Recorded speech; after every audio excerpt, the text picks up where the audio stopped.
নমস্কার বন্ধুরা, আমি মিতা বলছি। মিতাস পডকাস্ট এখন থেকে নাম পরিবর্তন করে হয়েছে বাংলা সেরা সাহিত্য। আমি এই চ্যানেলের মাধ্যমে জনপ্রিয় লেখকদের গল্প আপনাদের পাঠ করে শোনাব। আশা করি আপনাদের ভালো লাগবে।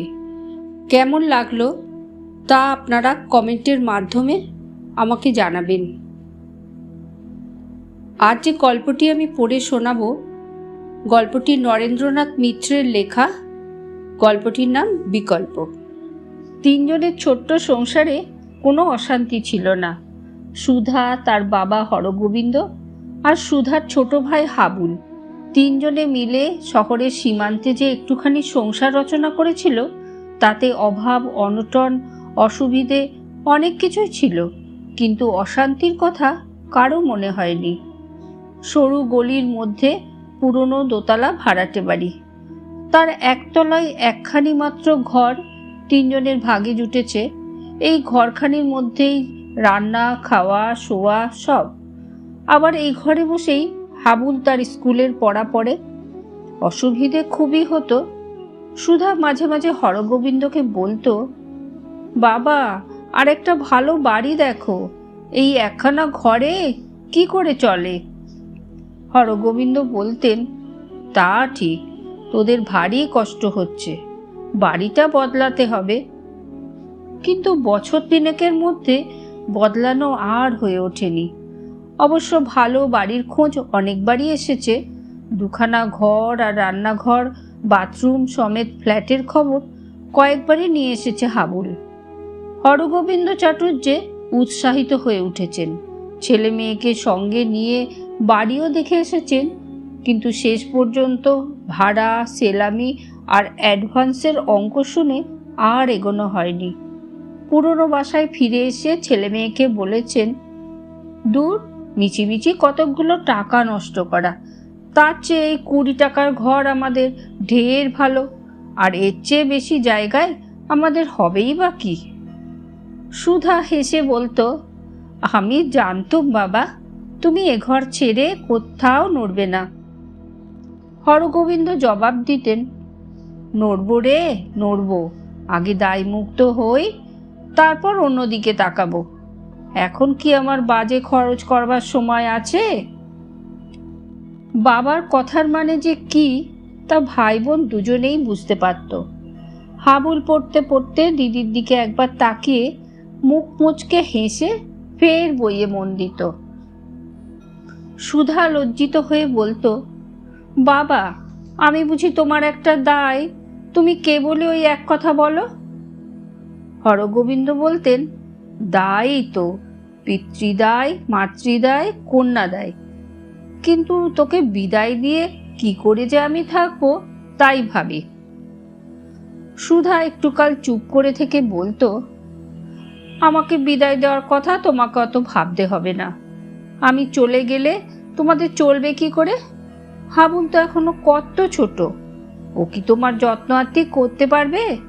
ও বড় হোক, বিয়ে থা করুক, তারপর। হরগোবিন্দ হাসতেন, পাগলি, ততদিনে তুই যে একেবারে বুড়ি হয়ে যাবি।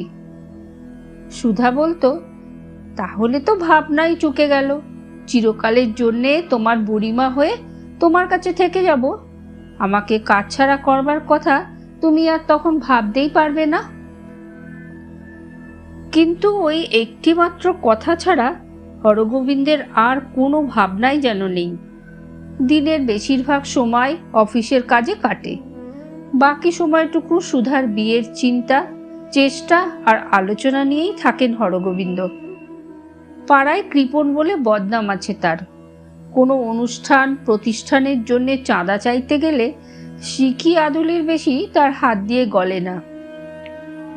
নিজের জামা কাপড় জীর্ণ হয়, ময়লা হয়, সে সম্বন্ধে তার ভ্রুক্ষেপই নেই, কিন্তু ছেলের পোশাক আর মেয়ের শাড়ি গয়না কিনে দেওয়ার দিকে দারুণ ঝোঁক। ফুরসত পেলেই মেয়েকে নিয়ে স্যাকরার দোকানে যান, পুরনো গয়না ভেঙে নতুন ডিজাইনের ফরমাইশ দেন। বছরে 2-4খানা করে নতুন গয়না না গড়ালে হরগোবিন্দের তৃপ্তি হয় না।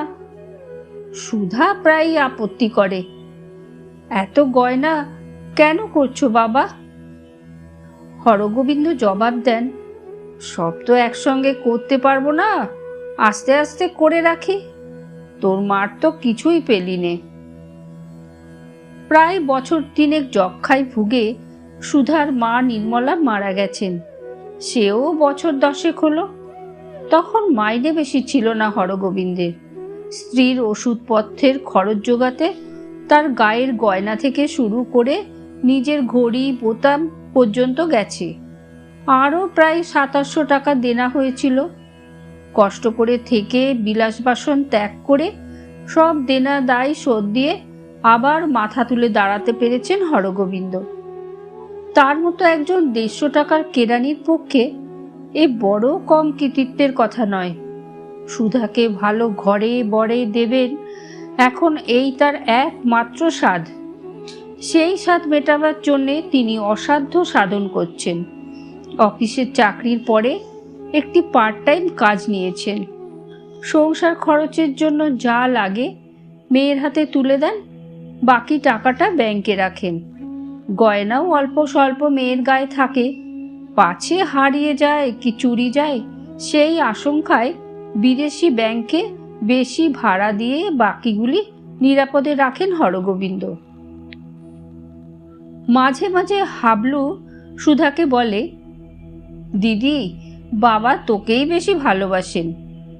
সুধা হেসে জবাব দেয়, ভারী হিংসুটি তো তুই, কিসে প্রমাণ পেলি? বাটখারায় ওজন করে দেখেছিস? হাবলু বলে, দেখেছি বই কি, আমার যেখানে 1 পো তোর সেখানে 1 সের।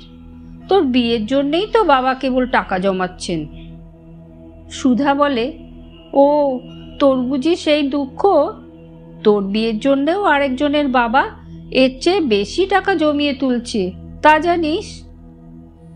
টাকাও জমে, গয়নাও জমে, বিয়েই শুধু হয় না সুধার। 3-4 বছর ধরে এত সম্বন্ধ এলো গেল, কিন্তু হরগোবিন্দের মোটে পছন্দই হয় না। যে ছেলের রূপ আছে তার বিদ্যা কম, যার বিদ্যা আছে তার আবার বিদ্যা বিক্রির সামর্থ্য কম, যার অর্থ আছে তার আবার কুল নেই। এমনি বাছাই করতে করতে সুধার বয়স 20 পেরিয়ে গেল। সুধার মাসিমা থাকেন বউবাজারে। তিনি প্রায়ই এসে হরগোবিন্দকে তিরস্কার করে যান। জামাইবাবু, এ করছেন কি? দেখে শুনে মেয়ের এবার বিয়ে দিন, বয়স হয়ে গেছে, এখন বেশি বাজবিচার করা কি ভালো? হরগোবিন্দ জবাব দেন, কি করব বলো কমলা, তোমার মতো 4-5টি তো নয়, আমার ওই একটি মাত্রই মেয়ে। বাজবিচার একেবারে ছেড়ে দিলে কি চলে? তাছাড়া হিন্দুর ঘর, একবার ভুলভ্রান্তি হলে তো আর শোধরাবার নেই। সুধাও বাপের পক্ষ টেনে কথা বলে, তারও বিয়েতে ভারী অমত। হাবুল আরো বড় হোক, স্কুল ছেড়ে কলেজে ঢুকুক, নিজের শরীরের আর জিনিসপত্রের যত্ন নিতে শিখুক, তারপর বিয়ে করবে সুধা। এখন দিদিকে না হলে হাবুলের চেয়ে একদিনও চলে না। মেয়ের এই যুক্তিতর্কে মনে মনে খুশি হন হরগোবিন্দ। শুধু বাইরের চেহারাটাই নয়, হৃদয়টাও মায়ের মতোই পেয়েছে সুধা। ভারী কোমল মন, স্নেহ ভরা বুক। হরগোবিন্দ অফিসে বেরুবার আগে লন্ড্রি থেকে ধুয়ে আসা শার্টে যখন বোতাম পরাতে বসে সুধা, কি উপুর হয়ে তার পায়ের জুতো ব্রাশ করতে থাকে, দেয়ালে টাঙানো নির্মলার প্রথম যৌবনের ফটোর সঙ্গে মেয়েকে মিলিয়ে দেখেন হরগোবিন্দ। আকৃতি প্রকৃতিতে ঠিক একেবারে দ্বিতীয় নির্মলা। তেমনি পিঠ ভরা কালো চুলের রাশ, তেমনি শ্যামলা গায়ের রং, আর ঠিক তেমনি নাক, চোখ, ঠোঁটের চিবুকের ছাঁদ। সুধার মায়ের সঙ্গে তার যে এত মিল আছে তা ওর মাসি মেশো স্বীকার করতেই চায় না। কিন্তু নির্মলাকে কি হরগোবিন্দর চেয়ে তারা বেশি দেখেছে না বেশি জেনেছে? শুধু বাপকেই নয়, ভাইকেও ভারী যত্ন করে সুধা। হরগোবিন্দের মনে হয় নির্মলা বেঁচে থাকলেও যেন হাবুলের এত বেশি যত্ন হতো না। এই সেদিন পর্যন্ত গামছা দিয়ে ভিজে মাথা মুছে তার টেরি কেটে দিয়েছে সুধা। আজকাল হাবুল দিদির চেয়ে ইঞ্চি 2 লম্বা হয়ে গেছে, সেই জন্য সুধার পক্ষে ভাইয়ের মাথা আঁচড়ে দেওয়ার সুবিধে হয় না। কিন্তু এখনও নাওয়া খাওয়ার সব ব্যাপারেই হাবুল দিদির ওপর নির্ভরশীল। 3rd ক্লাসে পড়লে কি হবে, বয়স 14 উতরে 15ই পড়লেই বা কি হবে। স্বভাবে এখনও হাবুল প্রায় 8-10 বছরের বালক, যেমন অগোছালো তেমন অন্যমনস্ক। ওর বই পত্তর খাতা কলম কোথায় থাকে স্কুলের সময় সব খোঁজ পড়ে। অফিসে যাওয়ার সময় হরগোবিন্দ যেমন ব্যস্ত হতে থাকেন, সুধা ও সুধা, হাবুলও তেমনি স্কুল যাওয়ার সময় ডাকে, দিদি ও দিদি। রান্না রেখে কি হাতের অন্য কাজ ফেলে সুধাকে তৎক্ষণাৎ উঠে আসতে হয়। বিয়ের কথায়ও যে হাবুলের নাবালকত্বের দোহাই দেয় তা একেবারেই অযথা বলা চলে না। হরগোবিন্দও সন্তান বৎসল কম নন। ঠিকেজি যেদিন কাজ কামাই করে তিনি নিজের হাতে বালতিতে করে জল টানেন, মেয়ের উনুন ধরিয়ে দেন। সুধা আপত্তি করে বলে, আচ্ছা বাবা, তুমি যদি এসব করবে তো আমি আছি কি জন্যে? 2 বালতি জল কি আমি তুলতে পারি না? হরগোবিন্দ মাথা নেড়ে বলেন, না পারো না। জল তুলতে গিয়ে তোমার মোমের মতো তুলতুলে হাতে যদি কড়া পড়ে যায়, তোমার শ্বশুর শাশুড়ি কি আমাকে খোঁটা দিতে ছাড়বেন? আর শুধু কি শ্বশুর শাশুড়ি, তাদের সুপুত্রটিও কি আমাকে ছেড়ে কথা কইবেন? সুধা লজ্জিত হয়ে মুখ নিচু করে বলে, কি যে বলো বাবা। উনুন ছাড়াও একটি স্টোভ আছে ঘরে, কিন্তু পারতপক্ষে সেটা সুধাকে হরগোবিন্দ ধরাতে দেন না। যদি কোনো বিপত্তি ঘটে, যদি কোনো খুঁত হয়ে যায় মেয়ের, তাহলে কি আর রক্ষা আছে? প্রথম ঘরের মেঝেই ঢালা বিছানা করে ছেলে মেয়েকে নিয়ে একসঙ্গেই শুতেন হরগোবিন্দ। একপাশে তিনি, মাঝখানে হাবুল, আর একপাশে সুধা। কিন্তু একদিন ঘুমের ঘোরে গোল গোল করে দিদির গায়ে লাথি ছুড়ল হাবুল। সুধা না ঠেকালে হাবুলের কপালে যে সেদিন কি হতো তা বলা যায় না। মেয়ের জন্যে ছেলেকে মারতে পারলেন না হরগোবিন্দ, কিন্তু আচ্ছা করে বকুনি লাগালেন। তারপর ছোট একখানা তক্তপোষ কিনে এনে সুধার আলাদা বিছানার ব্যবস্থা করে দিলেন। তার কোনো আপত্তি শুনলেন না, কেবলই বলতে লাগলেন, যদি চোখে মুখে লেগে যেত তাহলে কি হতো? সুধা বললে, মরে যেতাম একেবারে। আমার কি এমনই মমের শরীর যে একটা টোকা পর্যন্ত সইতে পারি না? হরগোবিন্দ বললেন, কেন সইবি? মেয়ে হয়ে যখন জন্মেছিস জীবনভর কত কি সইতে হবে, কিন্তু আমার কাছে যতদিন আছিস একটু আঁচড়ও তোর গায়ে আমি লাগতে দেব না। তক্তপোষে শোয় সুধা, আর নিচে হাবুলকে নিয়ে থাকেন হরগোবিন্দ। কিন্তু হরগোবিন্দ ঘুমোন না, শুয়ে শুয়ে মেয়ের সঙ্গে গল্প করতে থাকেন। তার সেই প্রথম জীবনের গল্প, প্রথম যৌবনের গল্প, স্কুল কলেজ, বন্ধু বান্ধব, সাঁতার শিকার, দেশ ভ্রমণ আর দুঃসাহসিকতার কাহিনী। সুধার মায়ের কথা ওঠে। মেয়ের কাছে কিছুই গোপন করেন না হরগোবিন্দ। মেয়ে এখন তার বান্ধবীর মতো। নির্মলার সেই প্রথম বয়সের মান অভিমান, শাড়ি গয়নার আবদার, খুঁটিনাটি নিয়ে কলহ মিলনের কাহিনী, এসব গল্প সুধা বহুবার শুনেছে, কিন্তু কোনো কথা বলে বাবাকে একবারও বাধা দেয় না। তারপর অতীত থেকে ভবিষ্যতে চলে যান হরগোবিন্দ। সুধার ভাবি ঘর সংসারের চিত্র আঁকেন। মেয়ে শ্বশুর বাড়িতে কত ছলে কতবার করে যাবেন, শ্রদ্ধাভাজন হয়েও জামাইয়ের সঙ্গে কীরকম বন্ধুর মতো ব্যবহার করবেন, বছরে কবার কবে মেয়ে জামাইকে নিয়ে কলকাতার বাইরে সমুদ্র কি পাহাড়ের ধারে বেড়াতে বেরোবেন, তার জল্পনা কল্পনা চলে। জামাই পেশায় কি হবে, ডাক্তার না উকিল, প্রফেসর না ইঞ্জিনিয়ার, সে সম্বন্ধে মেয়ের মতামত জিজ্ঞেস করেন হরগোবিন্দ। তার গায়ের রং, চোখ মুখের গড়ন, শরীরের দৈর্ঘ্য সম্বন্ধেও মেয়ের মত নিতে ছাড়েন না। হরগোবিন্দের এত জিজ্ঞাসার এত জল্পনা কল্পনার উত্তরে সুধা সংক্ষেপে বলে, তোমার পছন্দেই আমার পছন্দ বাবা, তুমি যেমন চাইবে তেমনি হবে। ছেলে মেয়ে নিয়ে হরগোবিন্দ বেশ ছিলেন। তাদের এই ছোট্ট সংসারে আত্মীয় স্বজন বন্ধু বান্ধব কারোরই বিশেষ কোনো স্থান ছিল না। যেন বাইরের জগতের কাউকে দিয়ে তেমন কোনো প্রয়োজন নেই হরগোবিন্দর, কিংবা যেটুকু প্রয়োজন আছে সেটুকু শুধু বাইরেরই প্রয়োজন। কাগজের হকার, দুধওয়ালা, কয়লাওয়ালা, মুদি, ট্রামবাসের কন্ডাক্টরের মতোই স্বজন বন্ধু পাড়াপড়শির সঙ্গে ব্যবহার করতেন হরগোবিন্দ। তারা কেউ এলে 2 মিনিট যেতে না যেতেই তিনি তাদের বুঝিয়ে দিতেন তৃতীয় কি চতুর্থ মিনিটে তাদের ঘরে আগন্তুকের আর থাকবার দরকার নেই। হরগোবিন্দের ঘনিষ্ঠ আত্মীয়ের মধ্যে সবচেয়ে যারা কাছে থাকেন তার শালিকা কমলা আর ভাইরা ভাই মণিময় চক্রবর্তী। তারা পর্যন্ত এসে অস্বস্তি বোধ করতেন, বেশিক্ষণ টিকতে পারতেন না। কমলা বোনপো বঞ্চিকে মাঝে মাঝে নিয়ে নিজের কাছে রাখতে চাইতেন, কিন্তু আজ নয় কাল বলে একটা না একটা অজুহাতে হরগোবিন্দ প্রায়ই তার অনুরোধ এড়িয়ে যেতেন।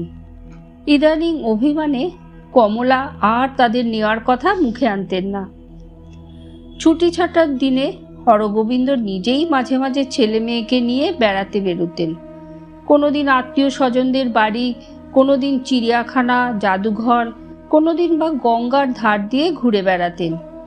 বছরে একবার করে সিনেমা আর একবার করে সার্কাস বরাদ্দ ছিল সুধা হাবুলদের জন্য। হরগোবিন্দ নিজেই ওদের সঙ্গে করে নিয়ে যেতেন। তাদের মাঝখানে আর কেউ আসুক আর কেউ থাকুক তা তিনি একটা পছন্দ করতেন না। তবু চতুর্থ ব্যক্তির আবির্ভাব ঘটল। ডাক্তার নয়, উকিল নয়, প্রফেসর, ইঞ্জিনিয়ার কিছু নয়, সে নেহাতি সাধারণ একজন প্রাইভেট টিউটর। নাম ইন্দুভূষণ দাস। তার বয়স 26-27, রং কালো, আকার মাঝারি, চোখ ছোট, নাক চ্যাপ্টা। সুপুরুষ তাকে কিছুতেই বলা চলে না, বরং স্বভাব এত শান্ত, এত নিরীহ যে পুরুষ বলতেও দ্বিধা হয়। 3rd ক্লাস থেকে 2nd ক্লাসে প্রমোশন পেল বটে হাবুল, কিন্তু কোনো বিষয়ে ভালো নম্বর পেল না। ইংরাজিতে টেনে টুনে পাশ করেছে, অঙ্কে পাশের নাম্বার পর্যন্ত পায়নি। সুধা বলল, বাবা আমাকে না হয় 2nd ক্লাস থেকেই পড়া ছাড়িয়ে এনে ঘরে বসিয়ে রেখেছ, হাবুলকে তো আর তা পারবে না, ওকে পড়াতেই হবে। কিন্তু শুধু স্কুলের ওপর যদি ভরসা করো ওর কিছু হবে না, তা বলে দিচ্ছি। হরগোবিন্দ বললেন, তাহলে কি করতে হবে? সুধা বলল, প্রাইভেট টিউটর রাখো। হরগোবিন্দ বললে, ওরে বাবা সে যে বহু টাকার ধাক্কা। সুধা বলল, হোক, ও যদি মানুষ না হয় টাকা দিয়ে কি করবে? তোমার দেখবার যখন সময় নেই, মাস্টার একজন না রাখলে চলবে না। প্রথম খোঁজ পড়ল পাকা দাড়িওয়ালা অভিজ্ঞ শিক্ষকের, কিন্তু তাদের দক্ষিণা অনেক। 40-50-এর কমে কেউ সব বিষয়ে পড়িয়ে যেতে রাজি নন। শেষ পর্যন্ত দর কষাকষি করে 20 টাকায় ইন্দুভূষণকে পাওয়া গেল। সে শ্যামবাজারের একটা মেসে থাকে, ওদিকেই কোনো একটা হাই স্কুলে পড়ায় আর টিউশনি করে। বেলগাছিয়ার এদিকে আরও 2-1 বাড়িতে ছেলে পড়িয়ে সুনাম কিনেছে। হরগোবিন্দের 2-3 জন প্রতিবেশী তার জন্য সুপারিশ করলেন। হরগোবিন্দ ইন্দুভূষণকে নিজের ঘরে নিয়ে এসে ছেলে মেয়েদের সঙ্গে পরিচয় করিয়ে দিলেন। তারপর হেসে বললেন, আপাতত 20 টাকা করেই দেব, তারপর ছেলের রেজাল্ট যদি ভালো হয় তখন আলাদা বকশিস আছে। মিথ্যে বলছি নে, তখন যা চাইবেন। ঘরের এক কোণে বসে তরকারি কুটছিল সুধা। বাবার কথা শুনে ভারী লজ্জা পেল। ছি ছি, একজন ভদ্রলোকের সঙ্গে কি অমন করে কথা বলতে হয়? ইন্দুভূষণ হেসে বলল, ও যদি ভালো রেজাল্ট করে সেই তো আমার সবচেয়ে বড় বকশিস হরগোবিন্দবাবু। বটি থেকে চোখ তুলে ইন্দুভূষণের দিকে তাকালো সুধা। তার ঠোঁটে তখন একটু হাসি লেগে রয়েছে। সুধার মনে হলো এমন শান্ত সুন্দর হাসি সে জীবনে আর কারো মুখে দেখেনি। তাছাড়া পাল্টা জবাবটাও ভারী চমৎকার লাগলো। এমন কথা যে কোনো পেশাদার শিক্ষকই হয়তো বলতেন, কিন্তু সুধার মনে হলো এমন অন্তর দিয়ে কেউ বলতে পারতেন না। পরদিন থেকে রোজ সন্ধ্যায় ইন্দুভূষণ হাবুলকে পড়াতে আসে। সুধা নিজের খাটের উপর ফর্সা চাদর পেতে শিক্ষক ছাত্রের বসবার আসন করে দেয়। ইন্দুভূষণ হাবুলকে এক মনে পড়াতে থাকে। ঘরে যেন আর দ্বিতীয় কেউ নেই। এতটা মনোযোগ সুধার কেন যেন ভালো লাগে না। ডালে সম্বরা দিতে দিতে সে হঠাৎ জিজ্ঞাসা করে, রান্নার গন্ধে আপনার খুব কষ্ট হচ্ছে না? ইন্দুভূষণ হাবুলের অঙ্কের ভুল বার করে দিয়ে সুধার দিকে তাকায়। আমাকে বলছেন? সুধা হেসে বলে, নয়তো কাকে? আপনি কি ভেবেছেন হাবুলের সঙ্গে এতক্ষণ ভদ্রতা করছিলাম? ইন্দুভূষণও না হেসে পারে না, বলে, ও ভদ্রতা? তাহলে তো ভদ্রতা করে আমাকেও জবাব দিতে হয়। না না, মোটেই কষ্ট হচ্ছে না, ভারী চমৎকার লাগছে। সুধা হাসি মুখে বলে, আর যদি ভদ্রতা বাদ দিয়ে বলেন তাহলে? ইন্দুভূষণ জবাব দেয়, তাহলেও আমার বক্তব্যটা বদলায় না। আপনি মোটেই উদ্বিগ্ন হবেন না। রান্নার গন্ধ আমার সত্যিই খুব ভালো লাগে। আপনি ঠাট্টা করছেন? এমন জায়গায় বসে কেউ পড়াতে পারে? ইন্দুভূষণ একটু চুপ করে থেকে বলে, না, ঠাট্টা নয়। আপনাকে রাঁধতে দেখে নিজের ছেলেবেলার কথা মনে পড়ে যাচ্ছে। তখন পড়াতুম না, পড়তুম। বাবা ছিলেন ওষুধের ক্যানভাসার, বাইরে বাইরে ঘুরতেন। মার উপর ছিল সব ভার। তিনি জোর করে টেনে নিয়ে রান্নাঘরে বসাতেন। হলুদ মাখা হাতে কালো স্লেটের উপর অঙ্ক লিখে দিতেন। অনেক দিন পরে ঠিক সেই রান্নার ঝাঁঝ, রান্নার গন্ধ আজ পেলাম এখানে। শুনতে শুনতে সুধার গা যেন শিরশির করে ওঠে। আস্তে আস্তে জিজ্ঞাসা করে, আপনার মা এখন কোথায় আছেন? ইন্দুভূষণ জবাব দেয়, আমার স্মৃতিতে। আর বাবা? প্রায় বছর 5 হলো তিনিও চলে গেছেন। সুধা খানিকক্ষণ চুপ করে থাকে। কড়ার মধ্যে অনড় হয়ে থাকে খুন্তি। একটু বাদে ফের সে জিজ্ঞাসা করে, আর কে কে আছেন আপনার ভাই বোন? ইন্দুভূষণ বলে, কেউ না। সুধা যেন আর্তনাদ করে ওঠে, কেউ না? কেউ না থাকলে মানুষ থাকে কি করে? আমারও মা নেই, কিন্তু বাবা আছেন, ভাই আছে। আর আপনার সত্যিই কেউ নেই? ইন্দুভূষণ এ কথার কোনো জবাব না দিয়ে সুধার সেই মমতা ভরা, করুণা ভরা কালো বড় বড় চোখ দুটির দিকে অবাক হয়ে একটুকাল তাকিয়ে থাকে। তারপর চোখ ফিরিয়ে নিয়ে ছাত্রকে বলে, হাবুল, এবার রেকারিংয়ের অঙ্কটা করো তো। এমনি করে আস্তে আস্তে আলাপ জমে, আলাপ এগোয়। একদিন সুধা বলে, আপনি তো রোজ শুধু রান্নার গন্ধ নিয়েই যান, আজ আপনাকে খেয়ে যেতে হবে। ইন্দুভূষণ আপত্তি করে, না না। তারপর একটু হেসে বলে, ঘ্রাণেই তো রোজ অর্ধভোজন হয়ে যায়। সুধা বলে, কিন্তু 2-1 দিন পূর্ণভোজনও হতে পারে, তাতেই আপনার জাত যাবে না। ইন্দুভূষণ বলে, আমার জাতের জন্যে কোনো ভয় নেই। সুধা বলে, আমাদের জাতের জন্যই বুঝি ভয়? আপনি ভাববেন না, অত বাজবিচার আমরা করি নে। তাহলে কি আর এভাবে থাকতে পারি? পড়ানো হয়ে গেলে ইন্দুভূষণকে খেতে বসতে হয়। আয়োজনে, পরিবেশনে খুবই যত্ন নেয় সুধা। 2-1টা নতুন তরকারি রাঁধে, যেন কোনো উৎসবের দিন এসেছে। এ ধরনের নিমন্ত্রণ আমন্ত্রণ মাসে 2-3 দিন লেগেই থাকে। একদিন অফিসে বেরোবার সময় হরগোবিন্দ ছেলেকে ডেকে জিজ্ঞাসা করলেন, কিরে হাবুল, মাস্টারমশাই কেমন পড়াচ্ছে তোকে? হাবুল বললে, ভালোই পড়াচ্ছেন বাবা। হরগোবিন্দ বললেন, আচ্ছা, তুই আমার জন্য একটা সিগারেট নিয়ে আয় তো। হাবুল বেরিয়ে গেলে মেয়েকে বললেন, সুধা, তোকে একটা কথা বলি। বলো। হরগোবিন্দ বললেন, মাস্টার যাতে ফাঁকি না দেয়, যতক্ষণ থাকে যাতে মন দিয়ে পড়ায়, তুই তাই দেখবি, কিন্তু তুই নিজে নিজেই নাকি তার সঙ্গে গল্পগুজব করে সময় নষ্ট করিস। বাপের শাসনে সুধার মুখ গম্ভীর হয়ে উঠল। একটু চুপ করে থেকে বলল, এ নালিশ তোমার কাছে কে করেছে বাবা? হাবুল? হাবুল কেন করবে? সে করলে কোনো দোষের হতো না। কলতলার অন্য ভাড়াটেরা সব আলোচনা করছিল, তাই কানে গেল। সুধা বললে, এর আগে অন্য কারো কথা তো তুমি কানে তুলতে না বাবা। হরগোবিন্দ বললেন, এখনো তুলিনে, তবে জানিস তো বাড়িটায় যত সব বাজে লোকের আড্ডা। তাছাড়া আমার ঘরে আর তো কোনো মেয়ে ছেলে নেই, তাই আমাদের একটু সাবধান হয়ে চলাই ভালো। বেশ, তুমি যদি বলো তাই চলবো বাবা। হ্যাঁ, তাই চলিস। আর অত খাওয়ানো দাওয়ানোরই বা দরকার কি?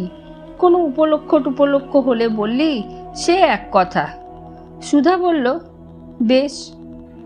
কলতলায় বাথরুমে বাড়ির আরও সব ভাড়াটের ঘরে ইন্দুভূষণের সঙ্গে তার এই ঘনিষ্ঠতা নিয়ে যে ফিসফিস গুজগুজ শুরু হয়েছে তা সুধারও কানে গেছে। তারই প্রায় সমবয়সী কোণের ঘরের রেনু সেদিন গায়ে পড়ে হেসে বলেছে, কি ভাই, মাস্টারমশাই শুধু হাবুলকে পড়ান না তোমাকেও পড়ান? সুধা গম্ভীরভাবে জবাব দিয়েছে, আমাকেও পড়ান। দোতলার সরকারদের ছোট বউ সুলতা কাছেই ছিল। সে সঙ্গে সঙ্গে হেসে জিজ্ঞাসা করেছে, ও মা, তাই বলো? তা কোন ক্লাসের পড়া পড়ান তোমাকে? বিএ ক্লাসের বুঝি? বলতে বলতে হেসে রেনুর গায়ে গড়িয়ে পড়েছিল সুলতা। সুধা কোনো কথা না বলে জল নিয়ে ঘরে চলে এসেছে।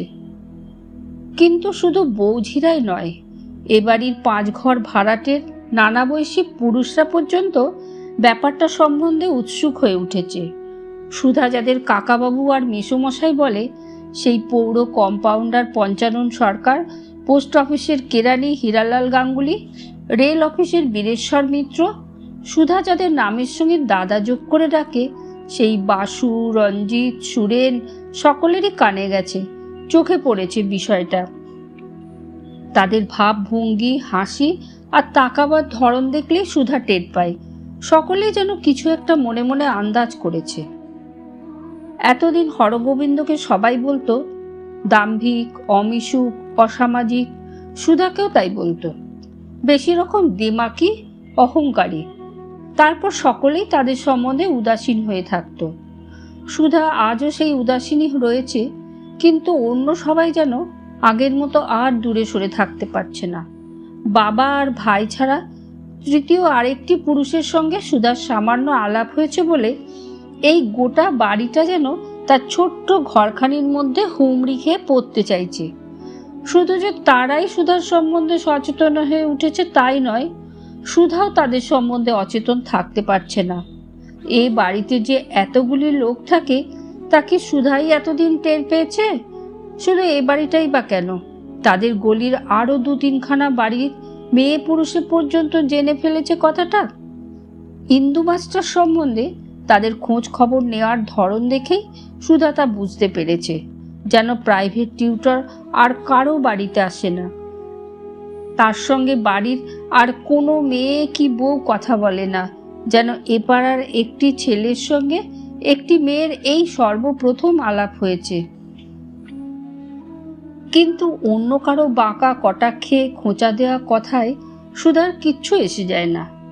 বাবা যে তাকে আরও একদিন সতর্ক করে দিলেন, তাতেই সুধার মনে একটু লাগলো। হরগোবিন্দ বললেন, সুধা, একটু সাবধান হয়ে চলিস।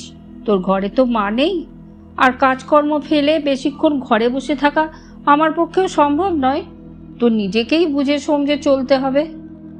সুধার ভারী দুঃখ হলো। মনে মনে ঠিক করলো ইন্দুভূষণের সঙ্গে সে আর কোনো কথা বলবে না, চায়ের কাপটি পর্যন্ত হাবুলকে দিয়ে দেওয়াবে। কিন্তু সংকল্প রাখা গেল না। সুধা কথা না বললে কি হবে? আজ অন্য পক্ষ থেকে কথা শুরু হলো। হাবুলকে এক প্যাসেজ ট্রান্সলেশন করতে দিয়ে চায়ের কাপে চুমুক দিতে দিতে ইন্দুভূষণ হঠাৎ জিজ্ঞাসা করল, আজ বড় গম্ভীর হয়ে রয়েছেন যে? শরীর খারাপ করেছে নাকি? শেষের কথাটুকুতে ভারী মমতা প্রকাশ পেল ইন্দুভূষণের। সে নিজে থেকে সহজে আগে আলাপ করে না, আজ করলো। এটাও ভারী নতুন লাগলো সুধার, ভারী ভালো লাগলো। বাড়ি শুদ্ধ লোকের বিরূপতা ইন্দুভূষণের ওই এক ফোঁটা দরদে যেন সব ধুয়ে মুছে গেছে। প্রতিজ্ঞা ভুলে গিয়ে সুধা বলে ফেললে, মানুষের শরীরটাই বুঝি সব। সুধার অভিযোগের ভঙ্গিতে ইন্দুভূষণ মৃদু হাসল।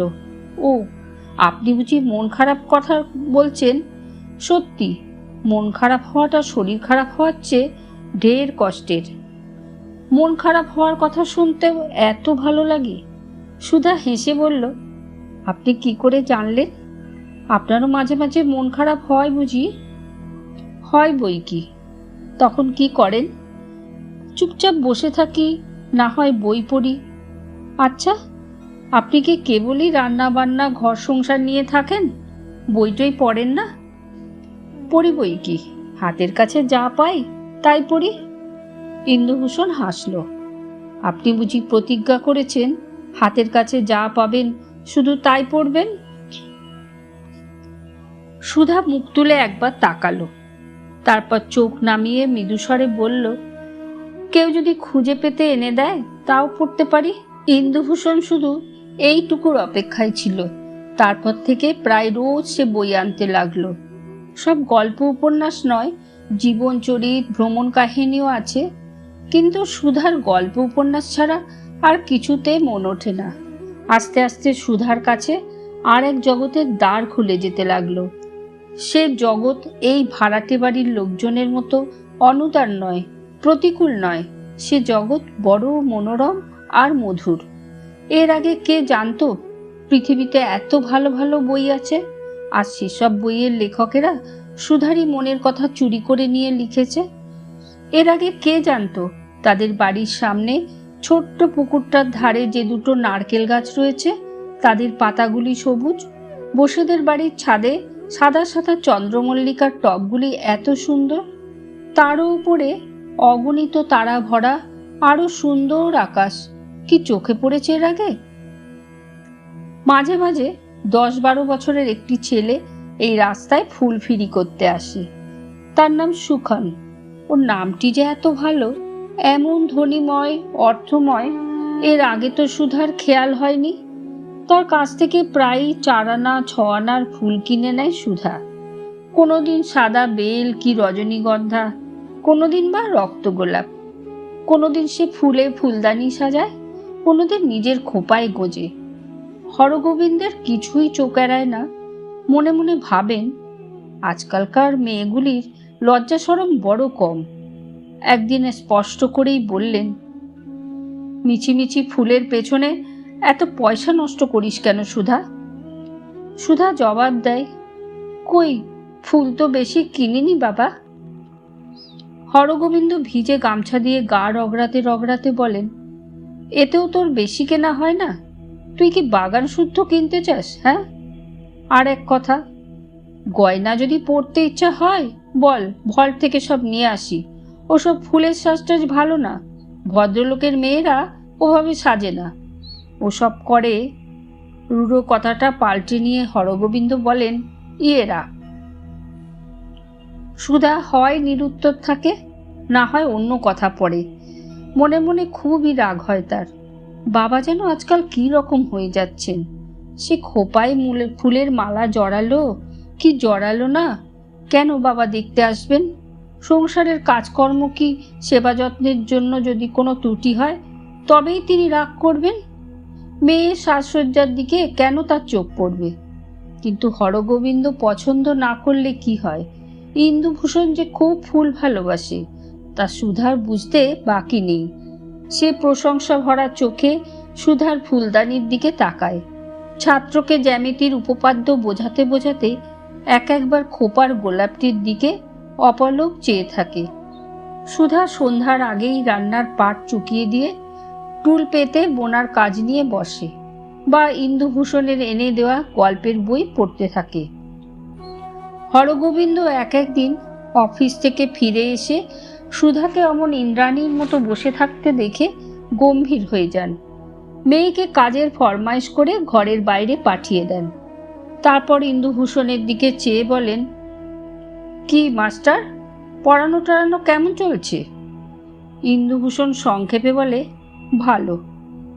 কীরকম ভালো? ছেলের পরীক্ষার ফল দেখলেই তা টের পাবো।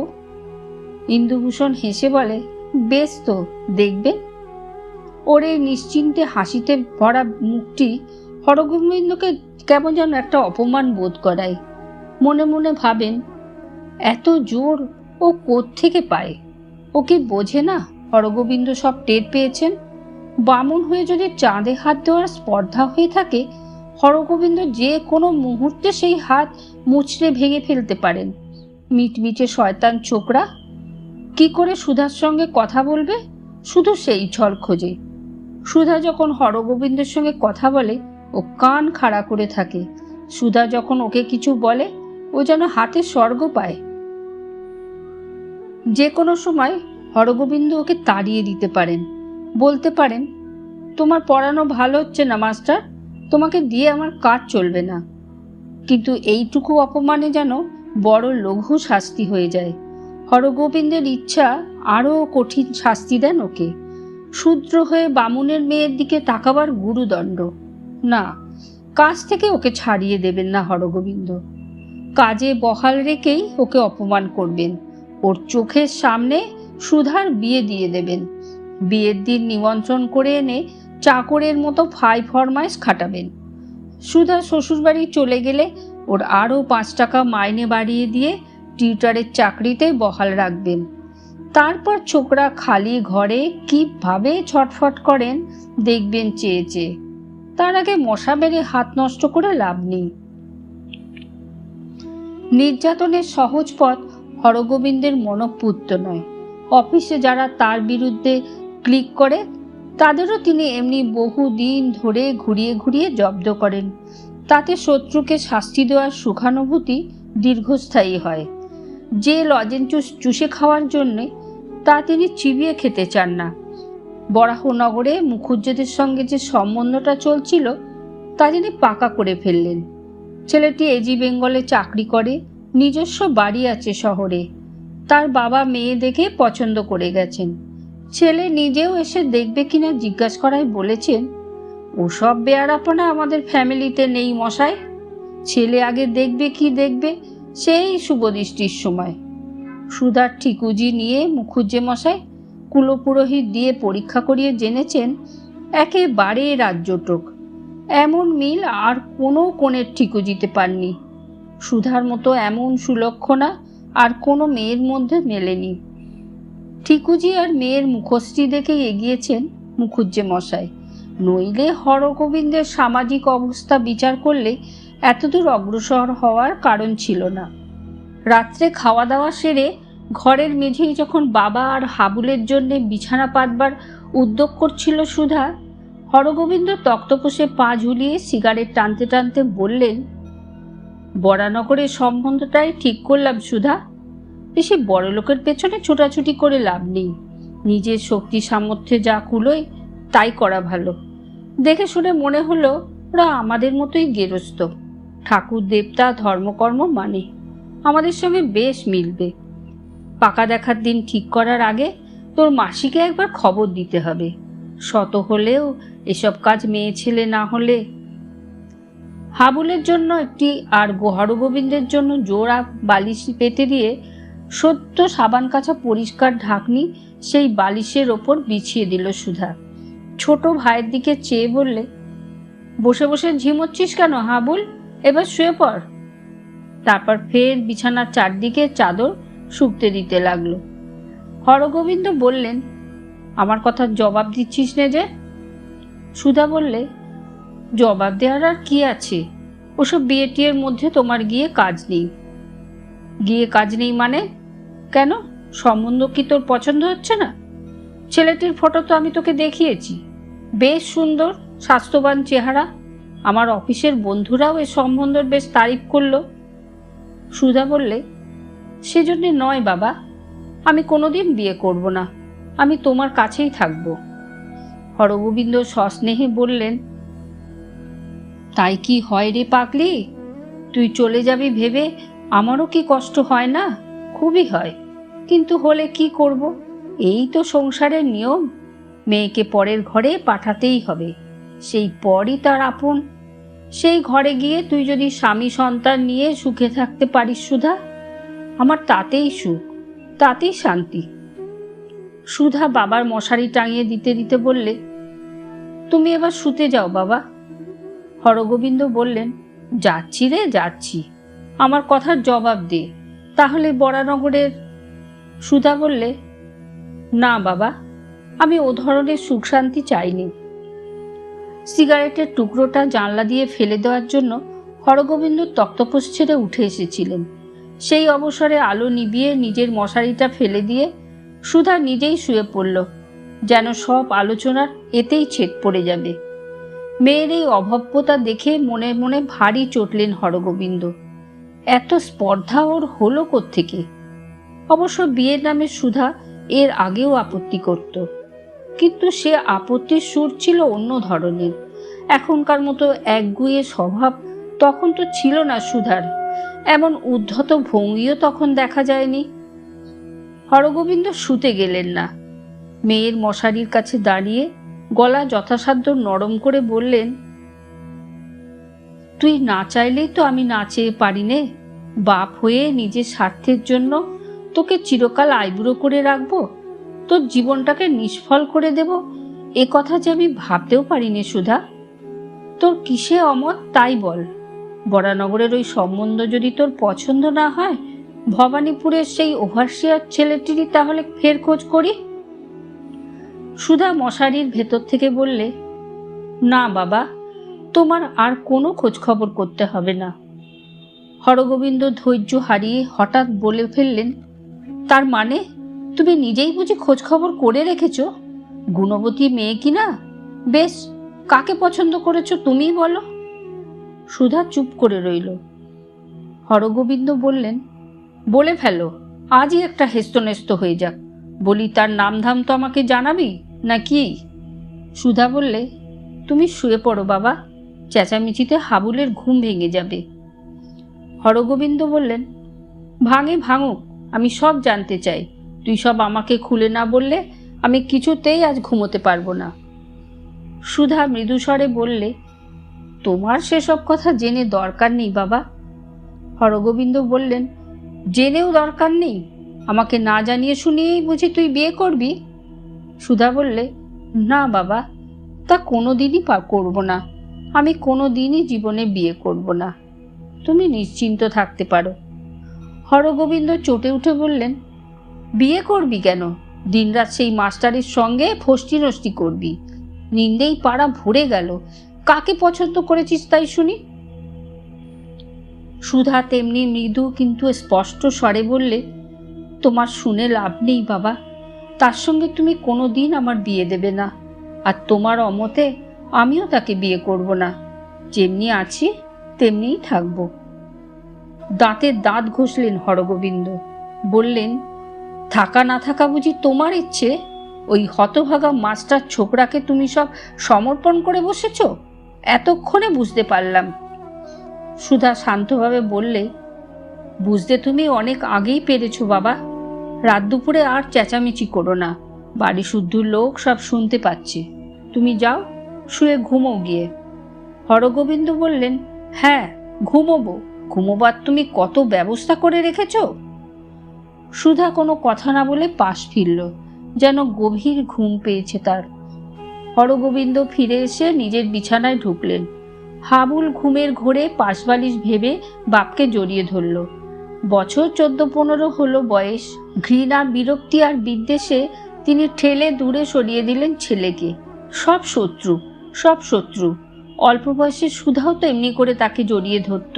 তার বুকের সঙ্গে মিশে না থাকলে, তার বুকের মধ্যে মুখ গুজে না থাকলে সুধার ঘুম আসত না। সুধার মা নির্মলা হাসত। কি পাজি আর হিংসুটে মেয়ে দেখেছ? হরগোবিন্দর সেই বুকের সুধা আজ বিষ হয়ে গেছে।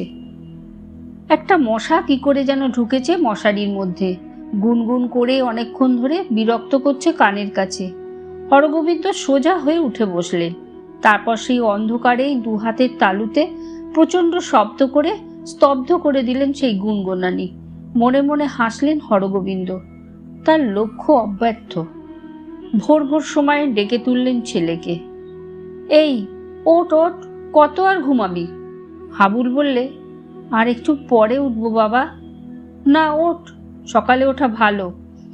হাত মুখ ধোয়ার পর হাবুলকে বললেন, চল বেরিয়ে আসি, সকালের হাওয়া গায়ে লাগলে শরীর ভালো থাকে। পুকুর ছাড়িয়ে ছোট্ট মাঠ, সেই মাঠে নেমে হঠাৎ ছেলের হাতখানা নিজের মুঠির মধ্যে তুলে নিলেন হরগোবিন্দ। হাবুল ভয়ে আঁতকে উঠল, বলল, ও আমার কোনো দোষ নেই, আমাকে মেরো না, আমি দিদিরকে গোড়াতেই বারণ করেছিলাম। হরগোবিন্দ তীক্ষ্ণ দৃষ্টিতে ছেলের দিকে তাকালেন। পরনে হাফ প্যান্ট, ছিপছিপে রোগা চেহারা, গায়ের রং খুব ফর্সা, মাথার চুলগুলি কটা আর কোঁকড়ানো। ছেলেটার চোখ দুটো ঠিক ওর মার মতো বড় বড় হয়েছে, কিন্তু এই মুহূর্তে স্নেহের পরিবর্তে নির্মম কৌতুক আর কৌতূহল উদগ্র হয়ে উঠল হরগোবিন্দর। মৃদু হেসে বললেন, আমি জানি তোর কোনো দোষ নেই, তুই খুবই ভালো ছেলে, আমাকে সব খুলে বল, ভয় নেই, সুধা কিছু জানতে পারবে না। হাবুল তবু বলতে চায় না, কেবল আমতা আমতা করে, কিন্তু ঝানু উকিলের মতো জেরা করে সব বের করে নিলেন হরগোবিন্দ। বই এনে দেওয়ার আর ফিরিয়ে দেওয়ার সময় কি করে টুকরো চিঠির আদান প্রদান চলেছে দুইজনের মধ্যে, কবে সহপাঠিনী সখীর সঙ্গে দেখা করার নাম করে দেশবন্ধু পার্কে সুধা সাক্ষাৎ করেছে ইন্দু মাস্টারের সঙ্গে, কবে একদিন ম্যাটিনি শোতে ওরা সিনেমা দেখতে গিয়েছিল। হাবুলের যাওয়ার কথা ছিল সেই সঙ্গে, কিন্তু হঠাৎ ওরা তাকে আরেক বন্ধুর সঙ্গে চিড়িয়াখানায় নতুন বাঘ দেখতে পাঠিয়ে দিয়েছিল। হাবুল কিছুই গোপন করল না, গোপন করতে পারল না। ফেরবার সময় মোড়ের দোকান থেকে এক ঠোঙা কচুরি, জিলিপি আর হালুয়া কিনে নিলেন হরগোবিন্দ। এসব খাবারের ওপর হাবুলের দারুণ লোভ, কিন্তু কোনো দিন তিনি ছেলে মেয়েকে এগুলি খেতে দেন না, আজ দিলেন। হাবুল কেমন যেন একটা অস্বস্তি বোধ করলে। ওসব কেন নিচ্ছ বাবা? হরগোবিন্দ বললেন, খা একদিন, এসব তো তোরা ভালোবাসিস। হাবুলের মনে হলো, মুখেও কথা বলছেন বটে বাবা, কিন্তু চোখ দুটো সদ্য ধরে আনা চিড়িয়াখানার সেই বাঘের মতোই জুলজুল করছে। ভয়ে ভয়ে বাপের পিছনে পিছনে সে বাড়িতে ঢুকল। না জানি কি কাণ্ড ঘটে আজ চা খাওয়ার সময়। কিন্তু হরগোবিন্দ সুধাকে কিছু বললেন না, শুধু চা আর খাবার খেতে খেতে মেয়ের দিকে বার কয়েক চোখ তুলে তাকালেন। সেই চোখের দিকে চেয়ে সুধা একবার শুধু শিউরে উঠল, কিন্তু দ্বিতীয়বার আর ভয় পেল না। তার দু চোখ থেকেও ঘৃণা আর বিদ্বেষ আগুনের হলকার মতো বাপের উপর ঝরে পড়তে লাগলো। বাপ আর মেয়ের মধ্যে যেন কোনো দিন কোনো মধুর সম্পর্ক ছিল না, স্নেহ শ্রদ্ধার স্বাদ যেন কেউ কোনো দিন পায়নি। দুজনে যেন দুজনের শত্রু হয়েই জন্মেছে। হরগোবিন্দ মুখে কিছুই বললেন না, মেয়ের কাছে কোনো কৈফিয়ত চাইলেন না। অন্য দিনের মতোই বাজার করলেন, ফিরে এসে দাড়ি কামালেন, নাওয়া খাওয়া শেষ করে অফিসের জন্য তৈরি হলেন। সুধা অন্য দিনের মতোই ঘরের কাজকর্ম রান্নাবান্না সারল, ঠাই করে বাপ আর ভাইকে ভাত বেড়ে দিল। তবু হাবুলের মনে হতে লাগলো আজকের দিনটা আলাদা। কেমন যেন থমথমে ভয় ভয় ভাব তাকে সারাদিন আচ্ছন্ন করে রাখল। খেয়ে দিয়ে স্কুলে যাওয়ার পরেও বাবার জ্বলন্ত চোখ আর দিদির নিরন্ত মুখের কথা হাবুলের বারবার মনে পড়তে লাগলো। হরগোবিন্দ বলে গিয়েছিলেন অফিস থেকে তার ফিরতে অনেক রাত হবে, কিন্তু দেখা গেল অন্য দিনের চেয়ে অনেক সকাল সকাল, সন্ধ্যার বেশ একটু আগেই ফিরে এলেন তিনি। সুধা বাবাকে এত তাড়াতাড়ি ফিরতে দেখে একটু বিস্মিত হলো, কিন্তু কোনো কৌতূহল প্রকাশ করল না, কি কোনো কারণ জিজ্ঞাসা করল না। নিঃশব্দে চা করল, খাবারের প্লেট হরগোবিন্দের সামনে ধরে দিল, কিন্তু অন্য দিনের মতো কোনো কথা বলল না। হরগোবিন্দ ভেবেছিলেন মেয়ে ক্ষমা চাইবে, ভিত্তিহীন কৈফিয়ত দেওয়ার চেষ্টা করবে, কিন্তু সেসব কিছুই করল না। মৌনতার মধ্যে সুধার যে বেপরোয়া ভাব ফুটে বেরোলো, তাতে ভিতরে ভিতরে হরগোবিন্দ জ্বলতে লাগলেন। এক সময় জিজ্ঞাসা করলেন, কই হাবুল ফিরল না? সুধা বললে, খেলতে গেছে, ফিরবে এখনই। খানিক বাদেই হাবুল ফিরে এলো। বাবাকে দেখে চমকেও গেল একটু, কিন্তু হরগোবিন্দ সংক্ষেপে শান্তভাবে বললেন, পড়তে বসো। আর তার একটু পরেই এলো ইন্দুভূষণ, হাতে 1 ডজন রজনীগন্ধা। দিন কয়েক আগে সুধার খালি ফুলদানি লক্ষ্য করে ইন্দুভূষণ বলেছিল, কি ফুলের শখ মিটে গেল নাকি আজকাল? ফুল যে আর দেখি না। সুধা জবাব দিয়েছিল, শখ মিটবে কেন, কিন্তু কদিন ধরে সুখন এপাড়ায় আসে না, ফুলও রাখতে পারি না, বোধহয় অসুখ বিসুখ হয়েছে ওর। ইন্দুভূষণ হেসে বলেছিল, যদি আপত্তি না থাকে, সুখনের অসুখ না সারা পর্যন্ত তার কাজটা আমিও নিতে পারি। সেই ফুল আজ নিয়ে এলো ইন্দুভূষণ, কিন্তু ঘরের ভিতরে হরগোবিন্দকে দেখে কেমন যেন একটু অপ্রস্তুত হয়ে পড়ল। তার আসার সময় সাধারণত তিনি থাকেন না, প্রায় ইন্দুভূষণের বেরোবার মুখে তিনি ঘরে ঢোকেন। তাছাড়া সুধার মুখ আজ বড়ই গম্ভীর বিষণ্ণ। কেউ কোনো কথা বলছে না দেখে ইন্দুভূষণ বললে, হাবুল, ফুলগুলি তুলে রাখো। হরগোবিন্দ উঠে দাঁড়িয়ে বললেন, আমি রাখছি। বাহ, চমৎকার মোটা মোটা ডাটাগুলি। তা এ ফুল বোধহয় ধারে কাছে পাওয়া যায় না, কি বলেন মাস্টারমশাই? ইন্দুভূষণ লজ্জিত হয়ে বললে, আগে না, কলেজ স্ট্রিট মার্কেট থেকে এনেছি। হরগোবিন্দ বললেন, ভারী চমৎকার ফুল। ইন্দুভূষণ হাবুলকে পড়াতে শুরু করলো, আর সেই ফাঁকে হরগোবিন্দ উঠে একবার বাড়ির ভিতরে চলে গেলেন। অন্য ভাড়াটেদের সঙ্গে ফিসফিস করে কি যেন আলাপ করলেন। ইন্দুভূষণ সুধার দিকে চেয়ে বলল, কি ব্যাপার আজ যে এমন? সুধা ভাইকে ইঙ্গিতে দেখিয়ে ঠোঁটে আঙুল ছোঁয়ালো, তার মানে আজ হাবুলও বেদলি হয়েছে। আরও সাবধান, আরও সতর্ক হবার প্রয়োজন রয়েছে সুধা আর ইন্দুভূষণের। খানিকক্ষণ বাদে হরগোবিন্দ ফিরে এসে নিজের জায়গায় তেমনি স্থির হয়ে বসলেন। ইন্দুভূষণ অন্য দিনের তুলনায় আজ কিছুক্ষণ বেশি সময় নিয়ে বেশি যত্ন করে পড়ালো ছাত্রকে। তারপর পরের দিনের জন্য অঙ্ক আর ট্রান্সলেশনের টাস্ক দিয়ে বিদায় নিয়ে বেরোতে হরগোবিন্দ এলেন পিছনে পিছনে। মাস্টার, চলো তোমাকে এগিয়ে দিয়ে আসি, তোমার সঙ্গে আমার একটা কথা আছে। সুধা এতক্ষণ চুপ করেছিল, এবার দোরের কাছে এসে দাঁড়িয়ে তীক্ষ্ণ কণ্ঠে বললে, ওকে যা বলবার আমার সামনে বলো বাবা, ওকে তুমি কিছুতেই অপমান করতে পারবে না। হরগোবিন্দ বললেন, অপমান করব কেন, শুধু 2-1টা কথা জিজ্ঞাসা করে নেব। কি মাস্টার, তোমার কি ভয় হচ্ছে? ইন্দুভূষণ একবার সুধার দিকে তাকালো, তারপর হরগোবিন্দের দিকে চেয়ে বলল, না, ভয় কিসের, চলুন। পুকুর ছাড়িয়ে সেই ছোট্ট মাঠ পেরিয়ে নির্জন সরু অন্ধকার গলি। সেই গলির মুখে হরগোবিন্দ হঠাৎ থমকে দাঁড়ালেন। তারপর ইন্দুভূষণের মুখোমুখি দাঁড়িয়ে বললেন, মাস্টার, তোমার পেশাটা কি সত্যি করে বলো তো, ছেলে পড়ানো না মেয়ে বকানো? ভয়ে ইন্দুভূষণের বুক কাঁপছিল, কিন্তু মুখের বড়াই অত সহজে ছাড়ল না। আপনার ও ধরনের কথার জবাব দিতে আমি প্রস্তুত নই। আচ্ছা, আমরা তোমাকে প্রস্তুত করে নিচ্ছি, বলে গুটি কয়েক ছায়া মাঠের ভিতর থেকে এগিয়ে এলো। এদের কাউকে কাউকে চিনতে পারল ইন্দুভূষণ। এরা সুধার সেই প্রতিবেশী দাদার দল, একই বাড়ির ভাড়াটে। ইন্দুভূষণ ভয় পেয়ে বললে, কি মতলব আপনাদের, মারবেন নাকি? একজন বলল, না না না, আমরা শুধু জবাবটুকু বের করে নেব। আরেকজন উপমা দিয়ে বুঝিয়ে বলল, টিউব টিপে শুধু পেস্টটুকু বের করে নেব দাদা। হরগোবিন্দ তাদের সঙ্গে আসছিলেন। একজন বলল, মেসোমশাই, আপনাকে আর আসতে হবে না, আমরা আপনাকে ঠিক সময়ে খবর দিয়ে আসব। খবর পাওয়া গেল সপ্তাহখানেক বাদে। হাসপাতালে জ্বর বিকারে মৃত্যু হয়েছে ইন্দুভূষণের। প্রথমে দিন কয়েক মেসেই পড়েছিল। আহত অবস্থায় কারা যেন মেসবাড়ির দরজায় পৌঁছে দিয়ে গিয়েছিল তাকে। প্রথমে মেসের লোকেরা তেমন গ্রাহ্য করেনি, তারপরে অবস্থা খারাপ হওয়ায় কয়েকজন তাকে হাসপাতালের জেনারেল ওয়ার্ডে ভর্তি করে দিয়ে আসে।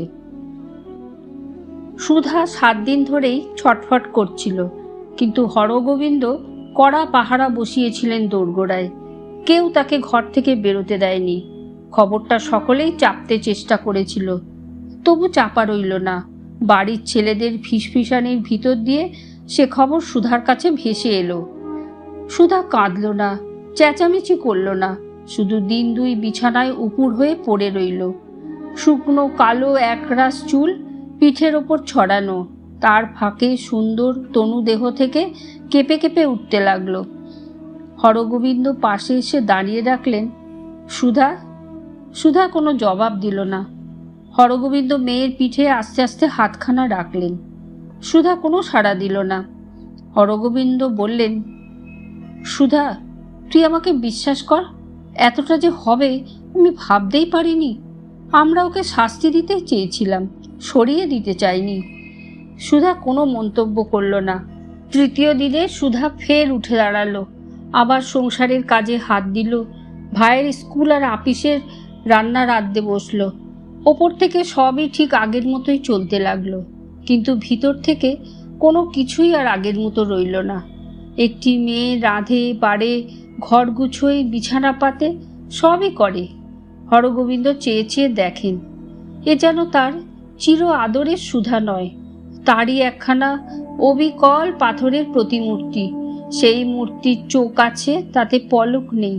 সে মূর্তির অপরূপ দুটি সুন্দর রক্তাভ ঠোঁট আছে, কিন্তু তাতে স্নেহ, মমতা, প্রীতি, শ্রদ্ধার চিহ্ন মাত্র নেই। এই পাথর আর বরফের দেশে হাবুল বেশিক্ষণ থাকতে পারে না, তার যেন নিঃশ্বাস বন্ধ হয়ে আসে। শুধু খাওয়া আর সময় ছাড়া সারাটা দিন বাইরে বাইরে থাকে, কিন্তু হরগোবিন্দকে তার চেয়ে বেশিক্ষণ থাকতে হয়। মেয়ের ভাবভঙ্গি দেখে এখনো তার গায়ে জ্বালা ধরে, মনে রাগ হয়, কিন্তু রাগ প্রকাশ করতে কোথায় যেন বাধে। আস্তে আস্তে সব দাহ প্রদাহ, সব উত্তেজনা ঠান্ডা হয়ে আসে। এক সীমাহীন শীতল সমুদ্রের মধ্যে তারা দুজনে যেন জনপ্রাণীহীন, তৃণশস্যহীন দুই দ্বীপ। শুধু দূর থেকে একজনকে আরেকজনের চোখে পড়ে। পারাপার হবার মতো মাঝখানে কোনো সেতু নেই, খেয়া নেই। একদিন হরগোবিন্দর চোখে পড়ল, সুধা বেশভূষা সব ছেড়ে দিয়েছে।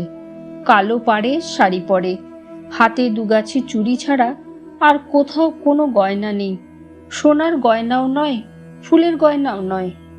আরেকদিন খাওয়ার সময় লক্ষ্য করলেন, সুধা শুধু ডাল তরকারি দিয়ে খেয়ে উঠছে, মাছ মাংস ছুঁয়েও দেখছে না, সব বাপ আর ভাইকে দিয়ে দিচ্ছে। হরগোবিন্দ কিছুক্ষণ স্তব্ধ হয়ে থেকে বললেন, মাছ খেলি না কেন সুধা? সুধা বললে, খেতে ইচ্ছে করে না। হরগোবিন্দ বললেন, কিন্তু কেন ইচ্ছে করে না শুনি? তুই কি বিধবা? তোদের কি বিয়ে হয়েছিল?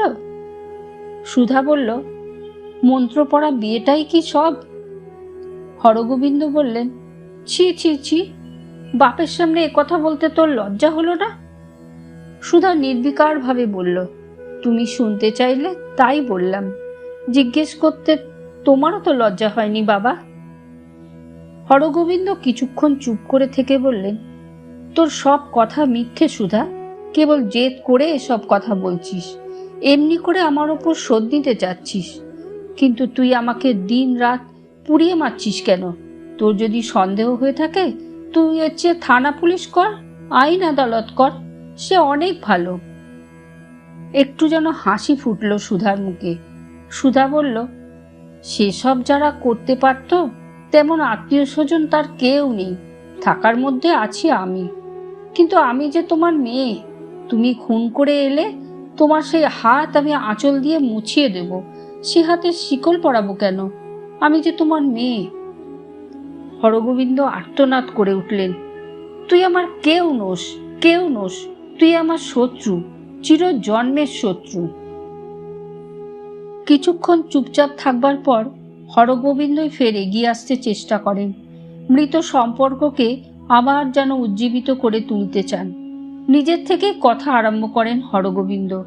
রাত্রে শুয়ে শুয়ে আগের মতোই পুরনো দিনের কথা তোলেন, সুধার মায়ের গল্প, মাসির বাড়ির গল্প, কিন্তু বাপের স্মৃতি কথায় সুধার আর কোনো আগ্রহ নেই।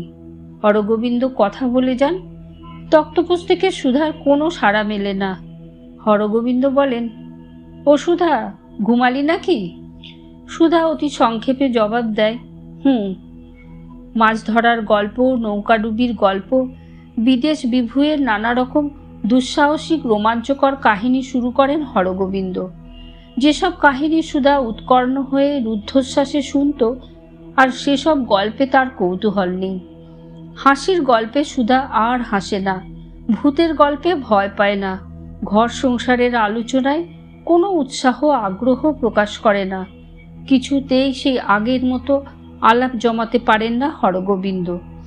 সেদিন অফিস থেকে তাড়াতাড়ি ফিরে এলেন তিনি। 3খানা সিনেমার টিকিট একেবারে কিনে নিয়ে এসেছেন। হরগোবিন্দ বললেন, চল যাই সুধা, কতদিন ছবি দেখিনি। মধুমালতীর মতো এমন চমৎকার বই শিগগির আর আসেনি। কথায় কথায় গান, তুই তো গান ভালোবাসিস। ছেলেকে ইশারা করেন হরগোবিন্দ। হাবুল ভয়ে ভয়ে এগিয়ে গিয়ে বলে, চল না দিদি। সুধা জবাব দেয়, আমাকে বিরক্ত করিস নে হাবুল, তোদের ইচ্ছে হয় তোরা যা। অনুরোধ উপরোধ ছেড়ে হরগোবিন্দ ফের রাগারাগি শুরু করেন, কিন্তু কোনো ফল হয় না। শেষ পর্যন্ত টিকিট 3খানার টুকরো টুকরো করে ছিঁড়ে ফেলেন তিনি। জাদুঘর, চিড়িয়াখানা, লেক কি গঙ্গার ধারে বেড়াতে যাওয়ার প্রস্তাবেও আর কান দেয় না সুধা। বলে, তোমরা যাও। আর একদিন ভরি 3 ওজনের একগাছি হার নিয়ে এলেন হরগোবিন্দ। ধানের ছড়ার ডিজাইন, নতুন উঠেছে।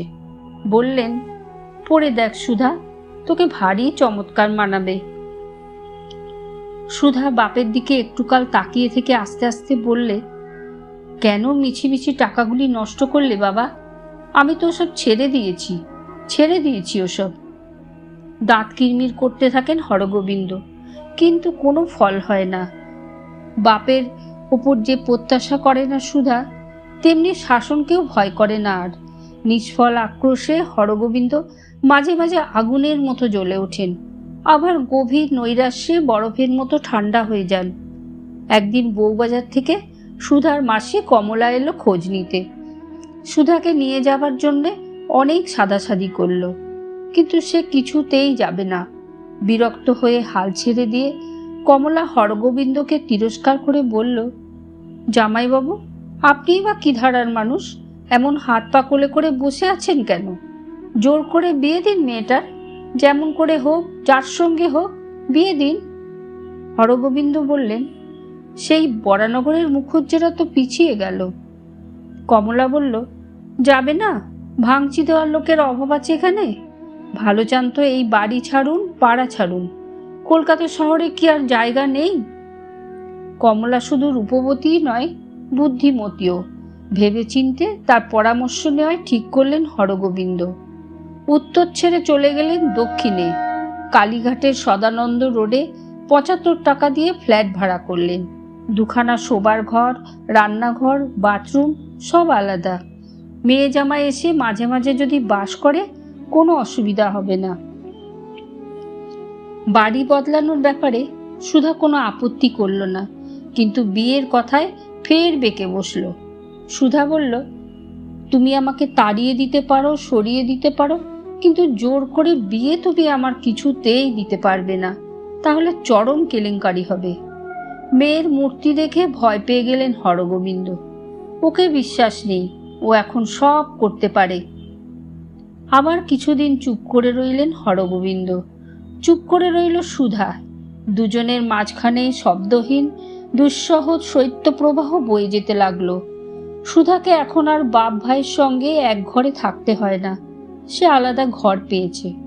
মাঝে মাঝে জানালা দিয়ে মেয়ে সে ঘরের দিকে তাকিয়ে দেখেন হরগোবিন্দ। দেখবার মতো কিছু নেই, দামি কোনো আসবাবপত্র সে ঘরে রাখতে দেয়নি সুধা, এমনকি 1খানা তক্তপোষ পর্যন্ত না। ঘরের এক কোণে দেয়ালের ধারে বিছানা গোটানো, ডান দিকে ছোট একটি বইয়ের সেলফ। বইগুলি না খুলেও হরগোবিন্দ বুঝতে পারেন এগুলি তার দেওয়া, সেই শত্রু যে মরেও মরেনি। তাকের ওপরে একখানি শূন্য ফুলদানি। সেদিন ফিরে এসে হরগোবিন্দ রজনীগন্ধাগুলি বাইরে ছুঁড়ে ফেলে দিলেন। তারপর ফুলদানিতে আর কোনো ফুল রাখেনি সুধা। আবার একদিন মেয়েকে নিজের কাছে ডেকে নিলেন হরগোবিন্দ। বললেন, সুধা, আমি তোর বাপ। সুধা বলল, কি বলছো বলো। হরগোবিন্দ খানিকক্ষণ চুপ করে থেকে বললেন, আমাকে কি তুই ক্ষমা করতে পারিস নে? সুধা মুখ নিচু করে বলল, ওসব কথা থাক বাবা। এরপর হরগোবিন্দ কি বলবেন ভেবে পেলেন না। আরও কিছুক্ষণ বসে থেকে সুধা একসময় উঠে নিজের ঘরে চলে গেল। ছোট্ট টেবিলটিতে বসে হাবুল নিজের মনে পড়ছিল। আজকালও একা একাই পড়ে, নিজের মনেই থাকে। বাড়ির এই নিঃসঙ্গ একক জীবনে হাবুলও এতদিনে অভ্যস্ত হয়ে গেছে। বাবা আর দিদির মাঝখানে সে আর যোজক নয়, সেও যেন স্বতন্ত্র তৃতীয় একটি দ্বীপ। ছেলের দিকে হরগোবিন্দ অপলকে খানিকক্ষণ চেয়ে রইলেন। আরো লম্বা হয়েছে, কিন্তু রুগাটে ভাবটা যায়নি। দেখলে কেমন যেন মায়া হয়। হরগোবিন্দ বললেন, হাবুল শোন। হাবুল বলল, কি বাবা? হরগোবিন্দ বললেন, আয়, আমার কাছে আয়। হাবুল বিস্মিত হয়ে উঠে এলো। বাবা অনেক দিন হলো এমন করে ডাকেন না। ভয়ে ভয়ে কাছে এসে দাঁড়ালো। হরগোবিন্দ হঠাৎ তক্তপোষ ছেড়ে উঠে এসে ছেলেকে বুকের মধ্যে জড়িয়ে ধরে বললেন, হাবুল, আমার হাবুল। হাবুল কিছুক্ষণ আকৃষ্ট হয়ে দাঁড়িয়ে রইল। তারপর অতি কষ্টে দম ছাড়তে ছাড়তে বলল, বাবা, আমাকে ছেড়ে দাও, বড্ড লাগছে, ব্যথা পাচ্ছি। হরগোবিন্দ যেন চমকে উঠলেন। ছেলেকে সঙ্গে সঙ্গে ছেড়ে দিয়ে বললেন, তুইও ব্যথা পাচ্ছিস? আচ্ছা যা। আবুল ফের গিয়ে পড়তে বসল। হরগোবিন্দ পা টিপে টিপে জানালার কাছে এসে দাঁড়ালেন, কিন্তু জানালাটা খুললেন না। খুললেই সুধাকে দেখা যাবে। দেয়ালের কাছে এসে স্থির হয়ে দাঁড়িয়ে রইলেন। উৎকর্ণ হয়ে যেন কিছু একটা শুনতে চাইছেন তিনি, কিন্তু কিছুই শোনা গেল না। শুধু নিজের দীর্ঘশ্বাসের শব্দই কানে ভেসে এলো। পরদিন সকাল সকাল অফিসে বেরোলেন হরগোবিন্দ। একই টেবিলে বসে কাজ করেন সুরেন সমাদ্দার, হরগোবিন্দর সহকর্মী, সমবয়সী, খুব সামাজিক আর সদালাপী মানুষ। চারদিকের খোঁজ খবর রাখেন, সাধ্যমতো উপকার করেন সহকর্মীদের। অবিবাহিত ছেলের বিয়ের খবর আনেন, কর্মপ্রার্থী বেয়ারাদের মনিব জুটিয়ে দেন। এতদিন তার কাছে মুখ খোলেননি হরগোবিন্দ, আজ মন খুললেন। ফাইলপত্র ভাগ করে নিতে নিতে বললেন, ভাই সুরেন, আমার একটা কাজ করে দেবে? সুরেনবাবু বললেন, কি কাজ? একটি ছেলে দেখে দেবে আমাকে। কিরকম ছেলে? বামুনের ছেলে হলেই ভালো হয়, অন্য জাত হলেও। অন্য জাত হবে কেন? তুমি বামুন, তোমাকে বামুনের ছেলেই দেব। বামুনের অভাব আছে নাকি? তারপর ছেলেটি এমএ পাশ হলেই ভালো হয়, বিএ পাশ হলেও ক্ষতি নেই। সুরেনবাবু বললেন, কেন, এমএ পাশ ছেলের অভাব আছে নাকি? তারপর? হরগোবিন্দ বললেন, কাজকর্ম যা করে করুক, খেয়ে দিয়ে থাকতে পারলেই হলো। সুরেনবাবু হেসে বললেন, বিলক্ষণ। তারপর? কার জন্য হে? নিজের মেয়ের জন্য নাকি? আরে ভাই, খুলেই বলো না, জামাই চাই একটি।